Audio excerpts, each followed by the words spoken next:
जय Hind and hello guys, स्वागत है आपका आपके अपने YouTube चैनल ज्ञानदे होस्ट में। और इस वीडियो में मैं आपको बताने वाला हूं पंजाब नेशनल बैंक यानी कि PNB स्पेशलिस्ट ऑफिसर यानी कि SO क्रेडिट ऑफिसर, जो कि इसमें मेनली पोस्ट निकाली है जिसके लिए 1000 पोस्ट है, फॉर्म फिलअप प्रोसेस के बारे में, जहां पर आपको इसके बारे में स्टेप बाय स्टेप जानकारी दी जाएगी जिससे कि आप इस फॉर्म को बिना किसी मिस्टेक के भर पाएंगे। इसलिए गाइज आपको पूरा देखना है और वीडियो को स्किप नहीं करना है। तो चलिए शुरू करते हैं। अगर आपने अभी तक वीडियो को लाइक नहीं किया तो यार वीडियो को लाइक कर दो, क्योंकि आपके लाइक करने से काफी सारा मोटिवेशन मिलता है। एंड अगर आप चैनल के ऊपर नए हैं तो चैनल को सब्सक्राइब करके बेल आइकन ऑन कर लो। तो अभी जो आप वीडियो में देख सकते हैं हमारी ऑफिशियल साइट jobsgyan.in है, इसका लिंक वीडियो के डिस्क्रिप्शन में दिया है। जैसे ही आप ये लिंक ओपन करेंगे तो आपके सामने इस फॉर्म की जानकारी आएगी, जहां पर जानने को मिलेगा कि 1025 पोस्ट आपकी निकाली गई है, जिसके फॉर्म आप 25 फरवरी 2024 तक भर पाएंगे। आप देख सकते हैं कि जो आपकी ऑफिसर क्रेडिट की पोस्ट है इसके लिए 1000 पोस्ट है, एंड बाकी भी आप यहां पर चेक कर सकते हैं। क्वालिफिकेशन चाहिए किस पोस्ट पर क्या अप्लाई करने के लिए, वो आपके सामने यहां पर पूरी की पूरी जानकारी दी गई है। इसके बाद में गाइज आप यहां पर आइएगा और आपको यहां पर इंपोर्टेंट लिंक के सेक्शन में आना है और अप्लाई ऑनलाइन लिंक ये ओपन करना है। अप्लाई ऑनलाइन लिंक ओपन करने के बाद में आपके सामने ये वाला इंटरफेस आ जाएगा। अब आपको यहां पर click here for new registration, इसके ऊपर क्लिक करना है। इसके ऊपर क्लिक करने के बाद में यहां पर गाइज आप आपका फर्स्ट नेम एंटर करेंगे, फर्स्ट नेम को दोबारा डाल करके वेरीफाई कर देंगे। अगर आपका मिडिल नेम है तो आप यहां पर डाल देंगे, नहीं तो आप खाली छोड़ देंगे। इसके बाद लास्ट नेम के अंदर आपको आपका लास्ट नेम एंटर करना है अंग्रेजी के बड़े अक्षरों में ही, और उसको दोबारा डाल करके वेरीफाई करना है। फिर आप आपका मोबाइल नंबर एंटर करेंगे 10 डिजिट का, कोई जीरो कोई और अन्य वर्ड का इस्तेमाल आपको नहीं करना है। एंड देन आप नंबर को दोबारा डाल करके आप वेरीफाई कर देंगे। अल्टरनेटिव नंबर के अंदर अगर आप कोई अन्य नंबर देना चाहते हैं, चाहे फोन का चाहे फिर लैंडलाइन का, वो आप यहां पर दे सकते हैं। फिर आपको ईमेल आईडी के अंदर आपकी ईमेल आईडी का @ से पहले जो भी आता है वो आपको यहां पर लिखना है। एंड @ के बाद में किस डोमेन पर आपकी ईमेल है, जैसे कि मेरी ईमेल gmail.com पर है तो मैं यहां से gmail.com सेलेक्ट कर लूंगा। अब आपको अपनी पूरी ईमेल आईडी यहां पर डालनी है, कोई डोमेन सेलेक्ट करने की आवश्यकता नहीं है। And then security code fill करके इन सभी जानकारी को चेक करने के बाद में सेव एंड नेक्स्ट के ऊपर क्लिक करना है। अब आपके सामने ये वाला इंटरफेस आएगा जहां पर आप देख सकते हैं कि आपका रजिस्ट्रेशन हो चुका है और आपको रजिस्ट्रेशन नंबर एंड पासवर्ड की जानकारी डिस्प्ले के ऊपर दिखाई जा रही है। सेम जानकारी आपको ईमेल और मैसेज के माध्यम से सेंड कर दी गई है। अभी आप यहां पर फोटो एंड साइन अपलोड करेंगे। फोटो की गाइडलाइंस के लिए आप यहां पर ये PDF है, इस लिंक के ऊपर क्लिक करके ओपन कर सकते हैं, जहां पर आपको जानने को मिलेगा कि फोटो का साइज कितना होना चाहिए, 20 से 50 KB, डायमेंशन क्या रहना चाहिए, सिग्नेचर का साइज क्या रहना चाहिए, थंब इंप्रेशन क्या क्या रहना चाहिए, हैंड रिटन डिक्लेरेशन क्या क्या रहना चाहिए, प्रूफ ऑफ एज का जो साइज है या फिर फॉर्मेट हो कितना होना चाहिए, वो आप सभी इंफॉर्मेशन यहां पर चेक कर सकते हैं। अब आपको इनके अकॉर्डिंग आपका फोटो बनाना है तो आप चूज फाइल के ऊपर क्लिक करेंगे और जहां पर भी आपकी फोटो फाइल है वो आपको सेलेक्ट करनी है।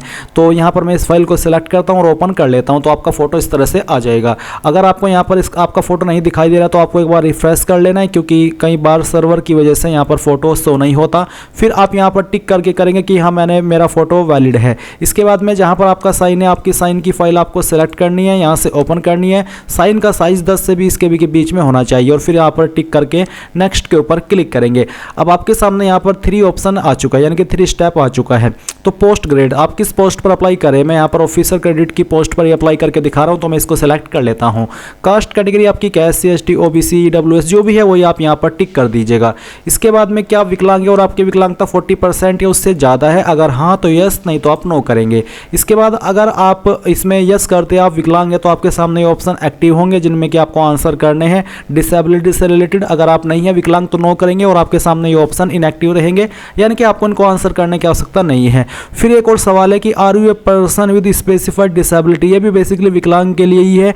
अगर आप इस रूल के अकॉर्डिंग या फिर कह लीजिए कि इस एक्ट के अकॉर्डिंग विकलांग की कैटेगरी में आते हैं और आपको लिखने में डिफिकल्टी होती है तो आप इस पर यस करेंगे। अगर आप बिल्कुल ठीक ठाक है ऊपर वाले की दया से तो आप यहाँ पर नो कर देंगे। इसके बाद में यहाँ पर है are you a child family member of those who died in 1984 riot, यानी कि 1984 दंगे के आप डिपेंडेंट है, अगर हाँ तो यस करिए, नहीं तो आपको नो करना है। Religion to which you belong, आपका रिलीजन क्या है वो आपको यहाँ पर सेलेक्ट कर लेना है। फिर क्या आप रिलीजियस माइनॉरिटी कम्युनिटी से बिलोंग करते हैं, अगर करते हैं तो यस करिएगा, नहीं तो आप नो करेंगे।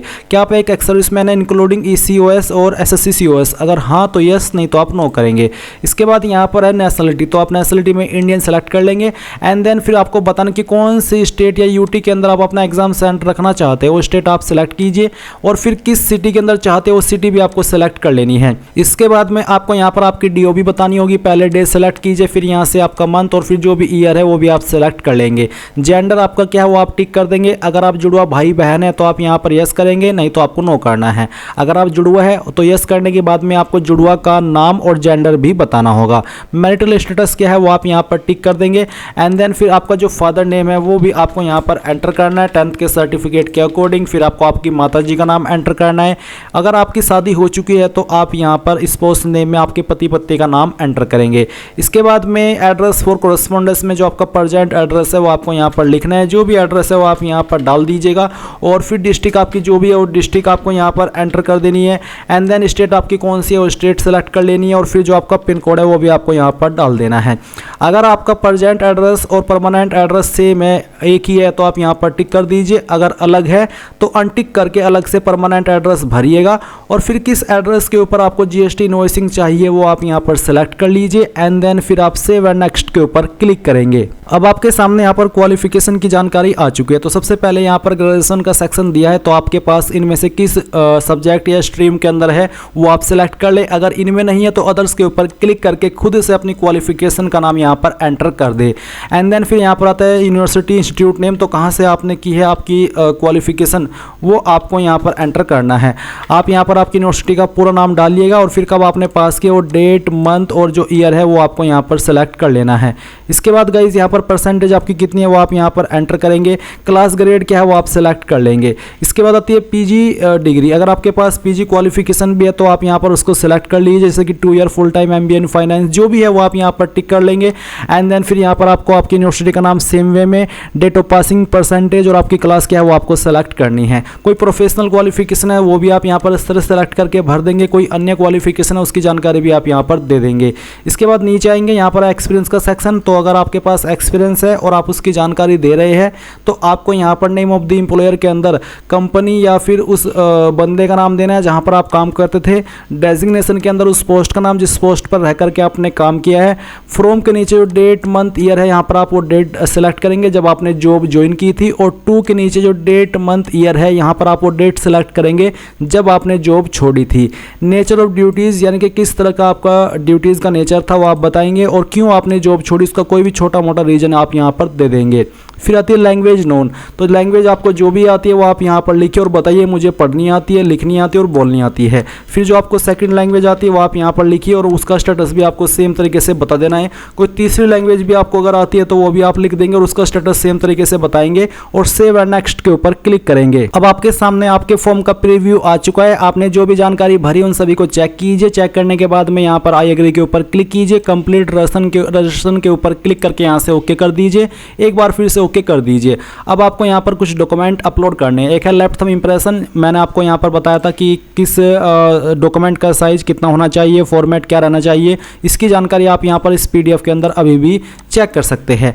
एंड इसी के अकॉर्डिंग आप आपका इमेज बनाएंगे। तो आपको यहाँ पर चूज फाइल का ये जो लिंक है इसके ऊपर क्लिक करना है और जहाँ पर भी आपका थंब इंप्रेशन है वो आपको यहाँ पर सेलेक्ट करना है और यहाँ से ओपन कर लेना है। तो आपका थंब इंप्रेशन इस तरह से आएगा, आप इसको ओके कर दीजिए।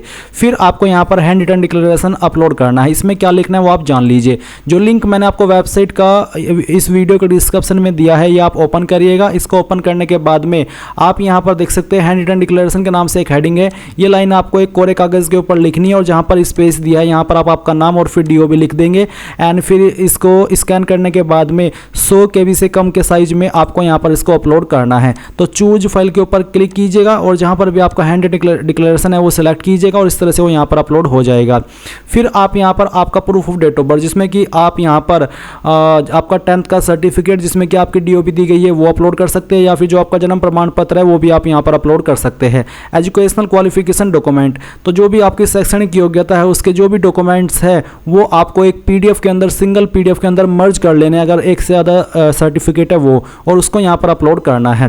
फिर अगर आप SC ST OBC है या फिर EWS कैंडिडेट है तो आपको यहाँ पर कास्ट सर्टिफिकेट भी अपलोड करना है पीडीएफ के फॉर्मेट में ही।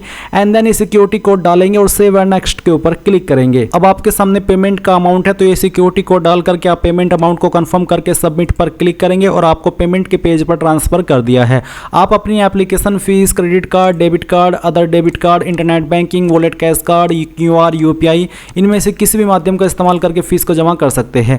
जैसे ही आप अपनी एप्लीकेशन फीस जमा कर देंगे तो आप अपने फॉर्म का फाइनल प्रिंट आउट ले पाएंगे। एंड इस तरह से गाइज आप आपका PNB SO credit officer online form 2024 को भर पाएंगे। आई होप आपको जानकारी पसंद आई होगी। कोई सवाल, कोई डाउट रह गया हो तो कमेंट के माध्यम से पूछ लेना। और अगर आपने अभी तक वीडियो को लाइक नहीं किया तो वीडियो को लाइक कर दो, चैनल को सब्सक्राइब करके बेल आइकन ऑन कर लो। Thanks for watching. जय हिंद।